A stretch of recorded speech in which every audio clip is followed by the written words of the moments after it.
Hi, everybody, and welcome to this week's Writers Chat. And this is the place where writers like to gather and we talk about writing, all things writing, about writers and by writers and for writers. So we're really glad to see you and glad so many of you are with us today. And if you're taking the time to watch the replay, thank you. Thank you for taking time for your own self-development and your care, and you're building your craft on that. My name's Jean Wise. I'm one of the co-hosts, and I have Johnny Alexanders, who one of our other regular co-hosts, and Bethany Jets managing the chat. And so she's here in spirit, I can't see her, but she's here in the chat. She's listening on that. And we've got some of our regular crew here today to talk about what we really want to talk about today, which is KidLit literature on that. And we started out with Jann and Annette, and we added René kind of just towards the end of last week because she's had some experience in this too. So what we're going to start with is have each of them introduce themselves a little bit, tell a little bit about how they got what they do right in the area of KidLit, and maybe what got them interested in that. So Annette, let's start with you. Tell us a little bit about your background and write, and what are you currently writing and all that. Well, thanks. So my name's Annette Whipple, and I write mostly nonfiction and a little bit of informational fiction as well, which is still full of facts because I think facts are fun. I've written for some magazines. I've done Sunday school curriculum. I've written. I have 5 books published. These are all of these books. If you look at them, they kind of have a similar look. Those were all for the same publisher, but so I have 5 books that are already published, and then this year I'll have, if publishing goes as planned, because right now everything is kind of questionable, including publishing. Right now I have 3 books planned for summer and fall. One is called The Laura Ingalls Wilder Companion, a chapter-by-chapter guide.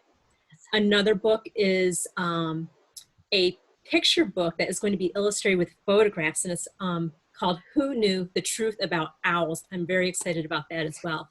And then there was another book. Those were both books that I pitched and sold. And then another book I was hired to write because it was the publisher's idea. And it's a historical biography, and it's about the Wright brothers. So kind of a big, I had no books last year. No new books last year. Some magazine work, but it'll be a busy end of this year. So I love facts. I was a teacher, and I kind of consider this my new way to teach. I no longer, I do author visits, teach in church, but I don't, I'm not in the classroom daily anymore. I can't do that. But I love to write. I love to learn new things and share them with kids. So that's why I write for kids. You didn't have an ambition early on to be a children's writer? I had no ambition to write at all, ever. I can't say ever. In 2009, I started blogging, and my blog was really to share about my daughter's, how she overcame her, well, at that point she wasn't overcoming, she wasn't talking at all, but I was sharing my daughter's progress with her speech disorder. And I soon realized that I really wanted to help other people who were in kind of similar situations and to encourage them. And the more I blogged, the more I liked it. And then I realized I need to up my writing game. And so I took some classes, and then I wanted to write for some magazines, and I did. And this was all for adults at first. And then I had an idea for a book. And it was an idea, I was reading with my own kids, and I had an idea for a book for children. And that was when I was like, okay, I know this is a good idea, but it was time to understand the publishing world better, to take more and more and more and more classes. I still take classes because I also love to learn, but I think there's so much to learn here. Lifelong learning. That was a lot. I'm sorry. Yeah. No, I think it's fascinating to hear writers' journeys. What were you going to say, Johnny? Well, I loved what she was saying, but I also just love that. I love facts. I think, yes, I do too. I love that. But I want to see your books again, because you just kind of popped them up and popped them back down. Show us each one again. Okay, this is called Insects as Producers, and these were all assignments. I did not get to choose this title, but it all matches the series, which other authors wrote: Insects as a Food Source, Insects as Decomposers, and so on. Then the next two books are part of the same series, Flowers and Soil. And then one of my author friends wrote the other three books in this series. And even the book called Soil, it's still all about plants and how soil supports plants. Those were, and when I was asked about soil, I'm like, ooh, how am I going to make that interesting for children? But I was actually, it was interesting to research and write about. And I could have said no. But I typically say yes if there's room in my schedule, even. Oh, yeah. And then it's a challenge. Make it interesting. That's what the children need. Yeah, right. And then the next two books, North America and Africa, which were all part of the Continent series. And I've written, I've been published in Highlights and Cobblestone as well, which are two really important magazines for children. I've written Sunday school material as well. Just all. Some of it is more challenging to I just write. love the writer's journey and how we're surprised where God takes us and shapes us in this. It's just amazing, amazing. Hey, Jann, tell us a little bit about your background as a children's writer, what you write and what got you interested in that. Something I never thought I would do. I was 56 years old when God tapped me and said, "You're writing a Christmas book." And I wrote it and read it at the church I was serving at, and it went over really well. And parents wanted to know which book I had written or read that year, and I said, they wanted to pick up a copy, and I said, well, I'll go print you one if you want. I wrote it this time. And they said, no, you need to get it published. Well, I thought about it for about 5 minutes and just let it go, because I knew nothing of the publishing world at all. And I just kind of forgot about it. In February, God connected me with a publisher, and by September I had the books and almost sold 2,000 books that first year. It just went crazy. So I was like, I knew it was a God thing, because everything fell together. And it's called This Babe So Small, and it's the nativity told through the eyes of the innkeeper's daughter. And then we moved to Florida, and I met Eva and joined the Word Weavers, and everything just kept falling in place, and worked on 2 series. Right now they're not available. But then God put me on a new path. I'm the Chief Support Officer for Christian writers, Christian authors and community services, where we help authors get their babies ready to be published. And I love it. I think that's the path where God was trying to get me all along, was to a point where I could just reach out and help other authors. So that is I love super. That is just super. So both of you guys were surprised at this trip that you've taken. Definitely. Yeah. Well, we invited René to hop on because I think she took some extra special training in this area too, didn't you? And why don't you tell a little bit about your path, René? Well, my path is quite a bit different than Annette's. I've been writing since I was a child, whether they were puppy love letters or goodbye, I'm running away from home letters or poetry. But in 2011, after many years of growing up, I started writing seriously, and I wrote a story that, of course, all my friends and family just loved it. So I thought it was time to package it up and send it off to publishers. And of course, I got crickets. They were singing at the top of their lungs. So I started doing more research on a very old and slow laptop and discovered, hey, I need an agent. So that's what must be wrong. That's why I'm not getting published. So I queried agents before I knew what a query letter was supposed to look like. One website said, don't be shy. So I wasn't. I was 3 pages, not shy. And obviously, the crickets sang, and I was very perplexed and very discouraged, but God wouldn't let me quit. So I went to my first conference where I met an agent that I had submitted to, and she asked me, well, what else do you have? There's nothing wrong with your writing. And my answer was, nothing. nothing. I don't have anything, but I had lots of ideas for more about this topic. And obviously that was the wrong answer, I'd learned. And then an editor, a magazine editor, had asked me if I would write for them. And I said, oh, I don't write for magazines. And that was the wrong answer too. So as you can see, I've had a lot of mixed up answers and a lot of flailing around like a fish out of water. And I came home and thought, okay, I've got to do something if I'm going to write. And I signed up for classes through the Institute of Children's Literature. Mm-hmm. I took their basic course, and then I was invited to take their second course. And now I have been in their third course that I am working on. I'm just at the beginning of that. I had to take a leave of absence for a couple months to deal with some family things, but I'm pushing through that and getting going again. It also led to the publication of 3 stories. I reconnected with the editor that I told, no, I don't write for magazines, and told her that I had learned about writing for magazines. And she asked me to send her a story. So I did, and it was my first story published. It was in the Kids Arc magazine. And then as I pushed through taking care of aging parents and some children's issues and that, I also published another story in Jem's Girls Club in Shine Brightly, and I published another one in Nature Friend last year. So, Renee, are these fiction or nonfiction? Just curious. the two in the Jem's Girls Club and the Kids Arc, they were fiction. Okay.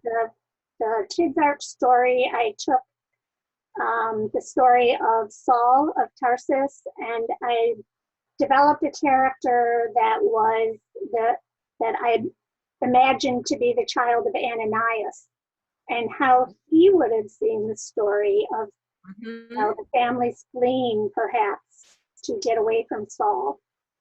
And then as they were fleeing, they heard the story. They heard about Saul being struck blind, and then his father had to go and be the one to bring healing to Saul. Wow. So we've got a couple fiction writers, and Annette seems to be a little bit more nonfiction. So I hope that excites everybody if you have questions along that way. And I was especially interested, Renee mentioned the Institute of Children's Literature. Annette, you clapped one of that. Have you been participating in that? I have not taken official classes, but if you are interested in KidLit, any sort of KidLit, whether it's picture books, middle grade, YA, sign up for their emails and listen to their podcasts. They are full of information, and I have heard incredible things about people who are taking these classes and they're getting published.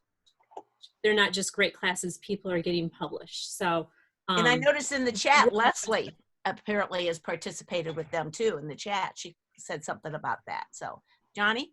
I did too, way back before I had children. So I didn't know was that. born, I took the Institute of Children's Literature course and really learned a lot. But it was just a time in my life that it just wasn't, doing other things. We moved shortly thereafter to. So that's the children baby. It's the Institute of Children's Literature on that and stuff. I didn't know they had a podcast. You used to see their little ads in magazines, and it was kind of one of those things where it's like, is this really legitimate or not? But it truly is. And it, I learned a lot. I still have the children's booklet of stories that they sent me. Wow. It's one that I carry around every time I move. And I didn't know they had like the email list and the podcast. That could be a really good way for someone to dip their toe into this a little bit. Yeah, Definitely. that's nice to know. The podcast is with, I think it's called Writing for Children with Katie Davis. Yep. So that's just something to know if you're just looking for the podcast, which is solid in itself. So it is a great podcast. That happens to be one on my list on my phone. So it is a great one. So I'll validate that for sure. Say it again. I want to make sure we get it in the chat too, Annette. Writing for I- Children Yeah. with Right. Katie Davis. Okay. DAVIS, I think it is, isn't it? Yeah. They Annette. also offer on Facebook and through Institute of Children's Literature a group called Writer's Block, where you can get input and feedback and critiquing, all that kind of thing. Yeah. Well, that's interesting. Well, we want to get a little bit of a background from you guys also, some input on some of the nitty gritty of children's book writing, the basics, the word counts, the age levels. How do we frame this thing? And how do we even start into that? And we didn't decide, and since I started with Annette last time, I'm going to jump to Jann first. I don't know what Jann's got on this. We kind of threw that question out to be prepared. That share something about some of the basics of children's writing, and then maybe Annette, René, you can add to it. How's that? One thing you need to do is to make sure you read books that are in your genre. Also, just try to picture yourself as a child again and what you want, what you're reading. I looking for my number for the word, here it is, the word counts.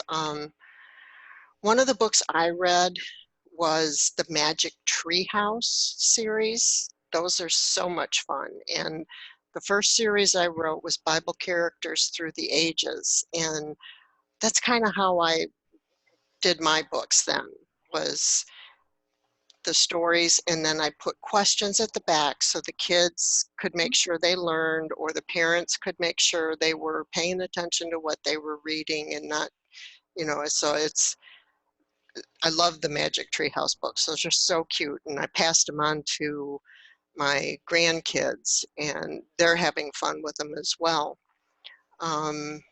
Word count. What's the age level on Magic Treehouse? Just curious. Those are first, I think they're first readers. They're Okay. the print's a little bigger, it's a little easier to read, but they have some things in it so that you can grow, which is what I did. Put things like in the book with David, how you wash your hands, which totally surprised me. You use ash and oil and then rinse your hands. I was like, well, that's not the normal way to rinse your hands. Could I share my screen for just a moment? Yeah. Okay, let me show you. Let's see if it'll work. We're getting some suggestions in the chat too about books that different kids like, and several of them said cool. they like the Magic Treehouse series too. Good. Okay, what do you got here? This is a website that I will share with you in the chat later. But this is a great website to go to give you how many words and things. This picture books is considered 0 to 5. And for babies, it's less than 300 words. You got to be able to pick the right words, don't you? Yeah, you sure do. You have to write really tight. And I won't go through all of them as far as telling you how many, but it's got early readers, chapter books, middle grade, young teen, and young adult. So this is a great resource for you to go to find your word count, to make sure you do it the right way. Some books that I have that I highly recommend. This was the first one I got. It's Children's Writer's Word Book. You have a word you're not sure is appropriate for that age level. You look that word up, and then it gives you the breakdown by ages on what words to use for what ages. You can go ahead and do a word that's a little above your age group, but then go into an explanation of it so that you're also teaching them. You want to stretch them. You want to help them to grow. I have Magazine Markets for Children's Writers 2013 and Sowing Seeds by Kathleen M. Muldown. This is a real helpful book on, I'm not you know, familiar with that. What's that one like? it's writing for the children's market. It has all kinds of different, the joy of short fiction, writing a chapter book, notification books, all kinds of different areas that she has gone into. Put that one on my list. And there's dummies, writing for children, for dummies. I don't have that one, but all their other books have been good, and I would at least check it on Amazon and see if that might be something that would be helpful for you. Okay, before we go on with other resources, we'll come back to you, Jan. Annette and Renee, do you have anything to add to the whole idea of genres and word counts, what you maybe have learned or seen or want to be sure that we know, or age ranges, anything that you've noticed? I'll share a little. A lot of publishers now want picture books to be even less, to be under 500 words if it's a fictional picture book. Not all, but most do. But with nonfiction, you can, because sometimes there's layers of text where there's a main text running throughout, but for those who want a little more information, there may be another layer of text. And so sometimes you can get away with, and some publishers will want even more than 1,000 words, depending on the topic and if it's appropriate. But it can be over 1,000 words for that, for nonfiction. Something to keep in mind with picture books. Most picture books are meant to be read to the child. So you can use some higher vocabulary. It's, you don't need to keep everything to one syllable. These are not early readers, but at the same time, you have to interest that child. Yes, the parent might be buying it, but the child needs to be interested. So just some things to think about with the genre. And I think that site that Jan shared will be a good resource for people. And there's often, I'll just say with what we're writing, you have to know what you're writing. So if you want to write for what we would call a novel, something that is going to be like this is a children's book, and this might have a higher word count than some guidelines, I'm not sure, but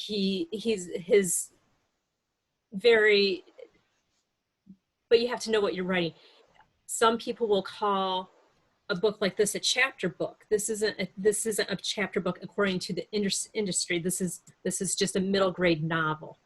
A chapter book is for the readers who they're reading on their own now, but they're going to be shorter. And that website that Jan shares a little bit about that. So, and an easy reader are those 6x9 books that are very standard and mentioned in the chat. Those are usually written in-house. So it's a lot harder to get that kind of work unless you've gone to a conference and met an editor, and those are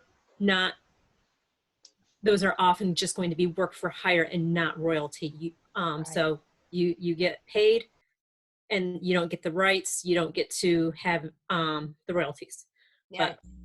So I think it's interesting that Leslie commented, and I was thinking this too, about J.K. Rowling when she started the whole Harry Potter stuff.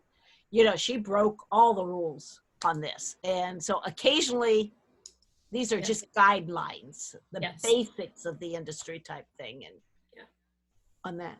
Renee, did you have something to add under this question? Sure. Some of the things that I have learned on some of the other online classes that I've taken, which there is a list of things on my website, which I just went live yesterday. Shameless plug, sorry. But you have to put it in the chat when you get time. Yeah. Well, anyways, one of the things that I learned is that you need, in your vocabulary, when you're writing to young children, they love activity, So if you say Johnny ran, that gives a picture, but can you think of another word for run, like scamper? You need to make your words so that it's really evoking a wonderful picture in the child's mind. And also, you need to be able, we go back to that show, don't tell. Yeah. You know, you want people to be able to see in their heads what's going on. And yet, with picture books, you cannot be visually descriptive to the degree that you can be in a later stage book, you know, in a YA or a middle grade. Because in the picture book, your illustrator is going to tell at least 50% of your story. Yes. So you have to be careful about, you can't say Johnny wore blue shorts and scampered through the tall green grass, because you want to leave a lot of that for your illustrator. Oh, that's a good point. I have some resources too, some things that I've read. I have the Diblin's book for readers, for children's books. This was part of my assignment with the Institute of Children's Literature. What's the top part of that? I see children's book, but it's glaring. What's it called? I'm sorry, the Diblin Guide to Writing Children's Books. Giblin. Okay. Yep. Is that the author's name? Yes, and he spent 30 years as a children's book editor and publisher at Clarion Books. Got it. Hey, and while we just take a breath here real quick, Melissa, I know you're putting a lot of these in the chat. This is a day we need the chat saved and put up on the writers chat member page and wherever all else you post this, because I think there's so many good resources going on in the chat and people sharing ideas. And before I forget it, don't forget our own Serious Writers place is a resource. There are several books over there, several courses over there that are just great for people that are interested, and really reasonable cost. So I didn't want to forget that. Go ahead, Renee. What other resources did you have? A couple other resources are from Nancy Sanders. Yes, you can learn how to write children's books, get them published, and build a successful writing career. And she did some very hands-on ways to learn how to schedule yourself and to target your work. She also has how to write beginning readers and chapter books. Ooh. I've also read Anatomy of Nonfiction, which obviously I have notes in. We're taking all Annette's ideas, aren't we, Annette? So, and then one that I am going to be working on is writing picture books by Anne Whitford Paul. Okay. Now, real quick again, that one that you held up with Nancy Sanders, what's that called? So we'll be sure we get all these. There were two. There was, yes, you can learn how to write children's books, get them published, and build a successful writing career. Okay. I was thinking I had that one, but I don't see it. Okay. And then the other one is, yes, you can learn how to write beginning readers and chapter books. Okay. Okay. And the Anatomy of Nonfiction book, is that just for children or is that also adult? It's writing true stories for children. For children. Yes, Okay. by Marjorie Thacklum and Peggy Thomas. Those sound absolutely wonderful. I see that Melissa got that one up already. So that I just clicked that one. So I have that in my Amazon cart on that way. Those are great. So the resources are out there. They are out there. They are prolific. I probably, like a lot of other people, have so many resources I could spend the next couple of years just reading and scouring all of them. Yeah. And Annette, did you say something about one of the books that Renee held up, that blog or something else? What did you just say in the chat? I'm trying to go back and find it. I'm not sure what I said. Nancy Sanders blog. Yeah. Yes. I have in my list of resources that I have on my website for children's lit writers. I have she has a couple of blogs, but there's one in particular that I really like, that I subscribe to, because she is just always sharing good information for children's writers. And I don't actually have those two books that she mentioned, but I do think that she is an incredible resource. And I So I'm just going to say, if I had to, and I held up lots of books when they were saying it, just to say, I agree. But if I had to choose one, this is Word book. yes, the Children's Writers Word Book, because this is not something that you can get from a workshop. And this is something that I return to a lot. And there's only one other book that I actually brought. I'm in my bedroom, so there's only one other book that I brought to my bedroom today to share with you. And that was Proofreading Secrets of Bestselling Authors, written by Kathy Ide. It's just a nice compilation of a, oh, what are they called? The guides. What are they? Like the manual styles. The style manuals. I'm sorry, but she kind of includes a little bit of everything in here and tells you what rule it applies to. And then she also has pages where you can, if she didn't cover it, put in the rules so that this can be like your go-to book. So that's just one other thing that I'll throw out there for as a resource, a book resource anyway. That is great, great. Bethany had talked about Krista Bowman's class on rhyme on the Serious Writer, how good that is. And even our own Michelle Medlock Adams, who is a great children's book writer, says that was an incredible class. So we encourage you to check that out too. And I believe Renee, Melissa missed one of your books. Was it the Nancy Sanders book, Melissa? I'll have to put it in the chat. Renee, watch the chat. Melissa will ask you. I think it might have been the two Nancy Sanders book. Or was there a Wendy? Did you have somebody by a Wendy? No, I sent them to her already. Okay, thank you. Yeah. And Renee, didn't you post on our writers chat members page some of your resources? Did you? Renee or Annette, somebody just posted something. I did not post my website with the resources yet. Okay. I did that. Okay. I did that in the Facebook group. In the Facebook. Yesterday or the day before, I think it was, wasn't it? Something like that. So if you go to my website is AnnetteWhipple.com, and in the menu there is a tab for writers, and then click on that, and then scroll down to, I think it's either more for writers or tips and resources. Okay. But I have tips and resources right there in the menu, and it's even in the scrolling little slider that goes across the top of the site. More tips and resources there, because I love to teach and share what I've learned, and so I share that with others. So. Yeah, this is wonderful. I feel like I've been almost drowned in resources.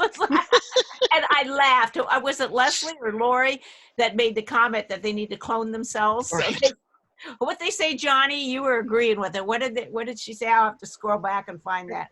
Something like, well, I've never seen The Matrix, but she was comparing it to The Matrix. But Lori said having a clone put all the resources in their heads and then downloading it to, like my clone would download it to my head.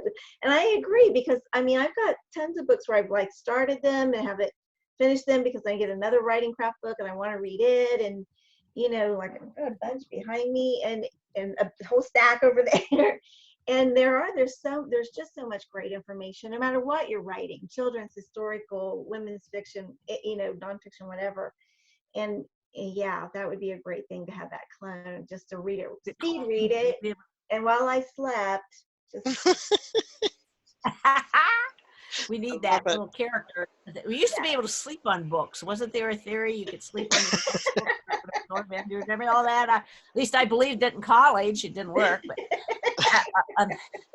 on that. Well, I'm curious about the whole publishing route. I saw one of the comments earlier that it's hard to get in your foot in the door to really get some of this published. And I think my first question will go back to Annette to talk a little bit about writing for hire, work for hire, how she got into it, what that is. Maybe define that first, because maybe not all our people understand what work for hire is, the advantages and the disadvantages, and how did you even find that? Especially, it's more important for nonfiction than it is for fiction, but how did you find that? Talk to us a little bit about that. Okay, I'm going to start with this because I don't want to forget it. The registration is not available yet, but on April April 30th, if that's a Thursday, on April 30th, I'm teaching an SCBWI, which is the Society of Children's Writers and Illustrators Society. I think I messed that up. But so there's going to be a webinar. I was supposed to teach it at the conference. The conference was canceled. And so there's going to be a webinar at the end of April. And I'm going to be teaching a whole workshop just on work for hire and work. So be in touch with me. And I'm just going to do this little shout out here. I'm really bad with names, but if you try to friend me on Facebook and you don't say that if there's no clue that you're a writer in your profile, I'm probably going to ignore that request. So that's just something to put out there for my writing friends. Let people know you're a writer if you want to connect with them. But so with work for hire, it means that you are writing a project that a publisher or a publishing company of some sort, they came up with the idea, they're hiring you as a writer to write their idea to their specifications, and you get paid a certain amount. Typically, there's no royalty. And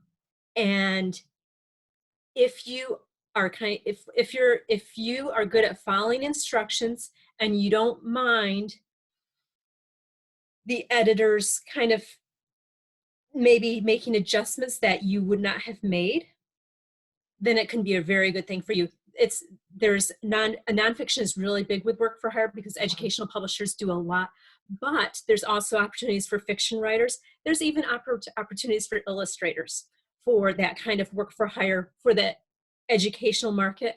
I also did a work for hire that was not for the educational market. And educational market just means it's for schools and libraries. The Wright Brothers book that I mentioned earlier is not for the educational market. So that is really for, it's going to be very engaging, and it's going to be part of a larger series, but it's going to be something that would be available at Barnes & Noble, Amazon, whatever. Whereas these books are really something that librarians and teachers would order from a catalog. And I'm sorry if I just broke up. There was a little sign on my computer saying that my internet connection was unstable. Ooh.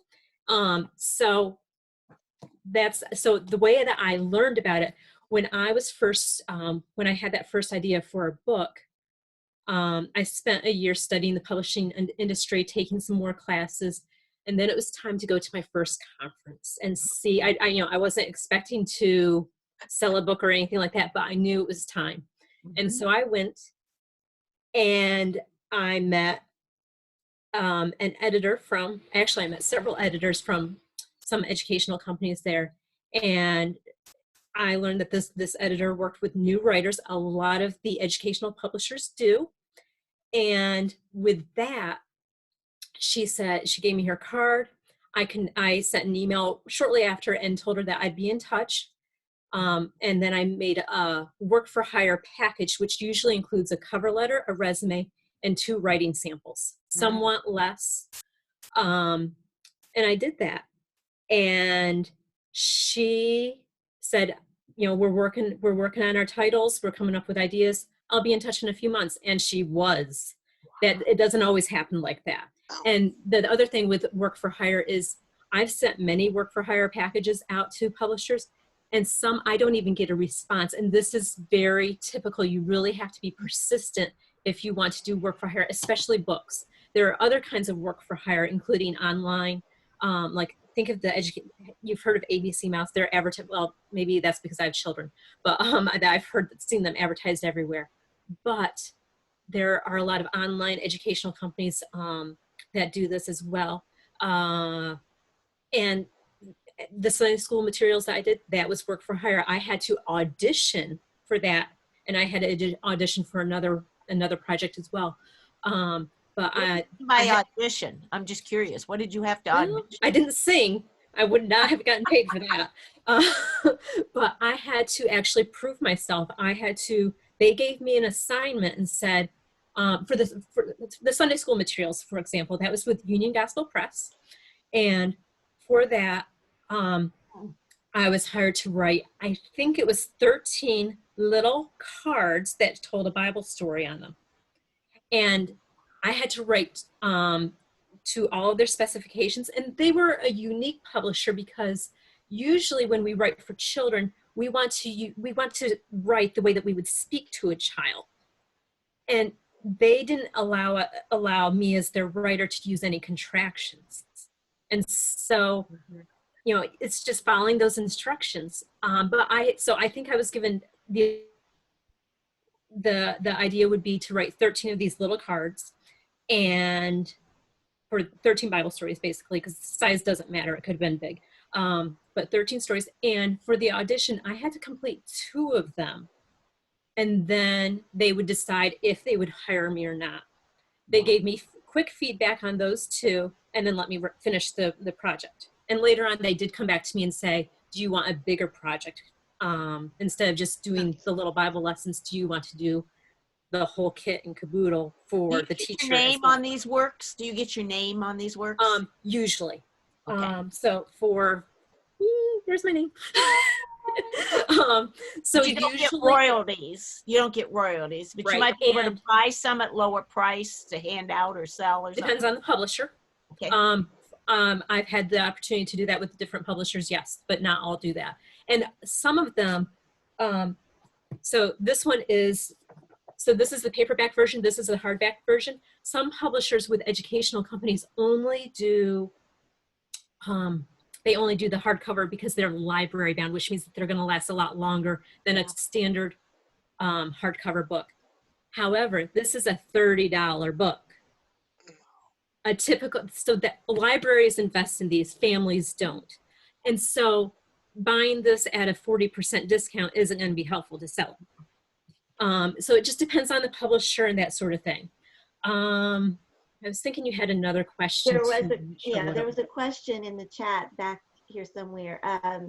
With work for hire, do you have to do book promotion and publicity? Typically, no. Now, for the Wright Brothers project, I am going to do publicity and marketing because that was, they asked me if I was interested and I would be paid a little bit more. And they told me the criteria, and it was some serious criteria. It's not just, you know, put it on Facebook a couple of times, and I will be working with a publicist about that. But because that's a trade book, it's not going to be in the, you know, it will be in library catalogs, but it's not specifically for libraries. But for these books, you don't need a platform. You don't need, for some publishers, you would need experience. For others, you wouldn't. So new writers, you don't need an agent. There's lots of good things about it. However, I cannot take a few paragraphs from this book and publish it in a magazine. It's not my right to do that. I've sold the copyright. Sold the rights. However, just like when we write for magazines, we can write for magazines and write for children. We can turn that information that we've learned and write for another magazine. We can write for adults as well. We can do that same kind of thing with the educational market and work for hire. So the research, as long as it's a little bit, as long as it's significantly different, you can't repeat it, pull it out, but you can use the research already in another way, is what you're saying. Yes. Just a new spin. Yeah. You know, and even if and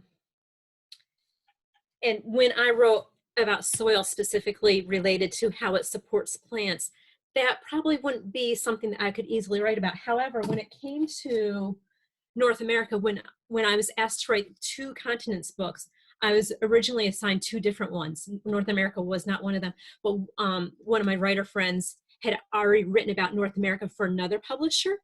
And so there's often a non-compete clause, where you can't write about the same topic for a certain period of time for the same age group, that sort of thing. And that's not just in, you know, that for children's contracts, that's not too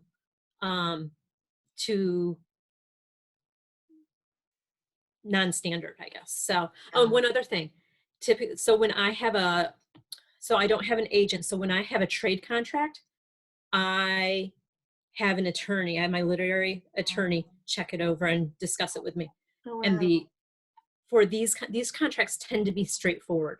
I can understand them. So that's just one more bonus. That helps. One step on that. It's up. We only got about 5 minutes left before we start bringing people back on. No, I think this is great. I mean, I'm just curious about the need for in the publishing world. And of course, we don't know right now, everything's changing, but basically, how difficult is it to get children's books published, either fiction or nonfiction, or is there a certain age group that's better than others, or what is your guys' experience on that? I don't know. Jann, do you have insight on that, since you're kind of behind the scenes in a lot of publishing too? Not really, but I did learn for KDP publishing, the Kindle Direct Publishing, somebody asked about how long it took, and I checked in on it, and they said it really does not take very long. It's not like going through the regular publishing route. So if you're considering, self-publishing, that is a good way to go. I think the best thing would be to look at bookstores and see what, talk to the person in charge of that area and see what's selling the most right now, and might almost be better to pick an area that's not selling real well, because maybe that one will come up, if the market gets saturated, so you want to try something a little different to, get on the next bandwagon before, early. Yeah. Renee, do you get any insight on that? I would probably go pretty much with what Jann said. If you're reading books that have been recently published, you're going to know what's being published now. And you can look ahead. If you're writing for what the market is now, it's probably going to be gone in the time that it takes for a traditional publisher to come out with another book. Because it's anywhere from 2 to 5 years, sometimes more, from the time you sell your book. Yeah. And Annette, any comments on that, on the publishing thing? Don't be in a hurry. Seriously. You can so let's say you are a skilled writer. You already have a lot of skill. But writing for children, if you've only written for adults, it's a whole nother ball game. It really is very different. You have to hook your reader in the first sentence. You don't get a chapter, you don't get a page, you have a sentence or so to hook your reader. And as it was already said, show don't tell. It is more than important in children's writing. And you can have a great idea for a book, but if it's not marketable, a publisher is not going to buy it, even if it's beautifully written. So, and that's across any genre, really. It's be patient. So just the Laura Ingalls Wilder Companion, a chapter by chapter guide that I have coming out this year. I was made an offer in 2016. That's 4 years. And even though it's illustrated, it's line illustrations for a picture book, 2 to 4 years is not unusual from contract to publication. I'm very fortunate, and that's often because the publisher might want a certain illustrator. So if, let's say it takes 2 years to write a 500-word picture book, and it can, I've taken longer, but that's how it works. Yeah. It's going to take a long time. And so with that sort of thing, you just really have to be persistent and patient, and you're making sure that you have a unique idea. Mm-hmm. And something before, when we were talking about genres, and Jann and René were both saying, you can't tell the whole story. You have to leave room for pictures in a picture book. Otherwise, it's a short story. So that's something to think about too. Annette, I'm going to ask you one more question, but I want Bethany, I know you're there in the chat. If you could hop on and tell, so that's on the recording too, the story about Kyle, what he observed when he went to Book Expo. And then you had said something, Bethany, way up on the chat earlier about no makeup, but you're going to come on anyway, Bethany. I see that. But anyway, we love you no matter what. There you are.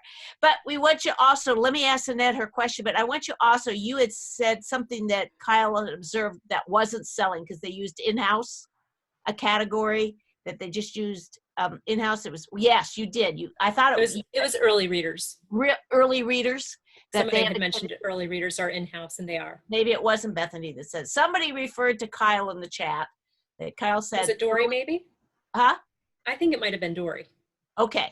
That Kyle had said early readers. And then, Bethany, if you'll tell that story just a minute. But Annette, in the last few minutes, when we were preparing for today, you used a term I had not heard of before, and it was mentor texts. Will you explain what that is? Mentor texts. I had never heard it categorized that way. I understood what you were talking about, but I thought it was great. So a mentor text is an already published book, traditionally published book, even if you want to self-publish, but traditionally published because you know it's been vetted. A mentor text is a published book that you study so that you can better understand what that author was doing throughout the book. I mean, you can study word count, you can study sentence structure, you can study how the whole structure of the book is. And this can be for picture books, this can be for adult books, this can be for so many different things. So in 2014, I was reading a book called Roar, The Christian Family's Guide to the Chronicles of Narnia. I was reading that, and it was just what it sounded like. It was a guide to all of the books of Narnia. And I was reading that with my kids. They loved learning more about Narnia. They loved the little quizzes inside. They loved the definitions and the activities. And I was like, I could write a book like this. And then I was thinking, what could I do? And that's how the Laura Ingalls Wilder Companion came about. Because I didn't even know what a mentor text was at that time, but I was reading a book and I said, I could write a book like that. But when you want to write for a magazine, whether it's an adult magazine or a children's magazine, you need to make sure you look at how they publish it. So this is in highlights, and this is a parachute activity that I had published that I sold to them. And this is a craft, but it has no list of materials needed. Everything is included right in it. That's kind of unique to highlights. If I had included this, if I had included that materials list and sent it to highlights, they would not have they would not have bought it because obviously I had not studied their magazine. So a mentor text is something that you study to kind of copy and emulate so that you can work toward that. So if you want a question answered, and it can be used in any skill. Usually if you've got an author that somehow just thrills your heart or you love the writing, Barbara Brown Taylor's that for me. I buy her books, I read them first as a reader, and then I read them as a writer. Yep. We can read as a writer when you study them. That's exactly right, Jean. Yep, exactly. Bethany, I shooed you away. You want to come on back and tell us, and then was Bethany tells her story about what Kyle's story at the book expo. Why don't everybody come on back and join us? And if you're in Writers Chat jail, please let us know in the chat. We can release you. I'll let Johnny and Melissa watch for that. Tell us the story, Bethany. All right, so it's a story of regret. Oh. So he came back, I think it was after he went to Book Expo the first year. I think he went to the children's book fair as well. But he came back and he did like a client call and he said, I want narwhal books. He goes, all the editors are talking about it. It's coming out in some of the catalogs. He said, it's going to be the next thing. Like, send me narwhal books. I'm like, oh, I have an idea for it. Like, never wrote a proposal. And like now I'm like, everywhere I go, like my Walmart, like even last year at Book Expo, there were narwhal books everywhere because it's the unicorn of the sea, the ocean or whatever. So I was like, oh man. So I was thinking of it when we're talking about trends, and just to affirm like everything that was said in here, like even Scholastic, for example, they have catalogs, and a lot of times you can go online and see them, and you can start noticing like, oh, there's 3 or 4 books with the same topic. That might be the next thing that's going to be coming in, like paying attention to, like there were a lot of ballerina stuff in, not a ton of it in each one, but as I started looking through the different children's catalogs, I was like, ballerina, ballerina, ballerina. And I think we're going to start seeing a lot of ballerina stuff coming up because they're starting to do that. So paying attention to that. And I want to say, Annette, yes to the mentor text. Like, every book you write should have at least one mentor text for some portion of it or part of it. It changes the whole game. It really adds something, doesn't it? Yeah. Anybody have a quick question? We got just a minute or two before we wrap up, or something that you want to add. Yeah, I do. Johnny. Well, just to go along with the narwhals and the ballerinas, but this past Christmas, I was astounded at how much sloth stuff there was. How much? Sloth? Sloth, that crazy little animal. There were games, there were cards, there were stuffed animals. There was one that was like this big as part of a display at the Kohl's store where I was shopping. And it's like, how did this become the thing, you know, just all of a sudden? So yeah, just kind of keep your eyes out. And another resource for finding out what's going to be coming out is edelweiss.com. And they carry all the catalogs, the upcoming catalogs from all the publishers. oh wow. So Edelweiss.com. Just like the song. yeah, like Edelweiss. Song.com. However, that's And before I ask another question, Annette, I want to go back to the class that you're going to offer with SCBWI.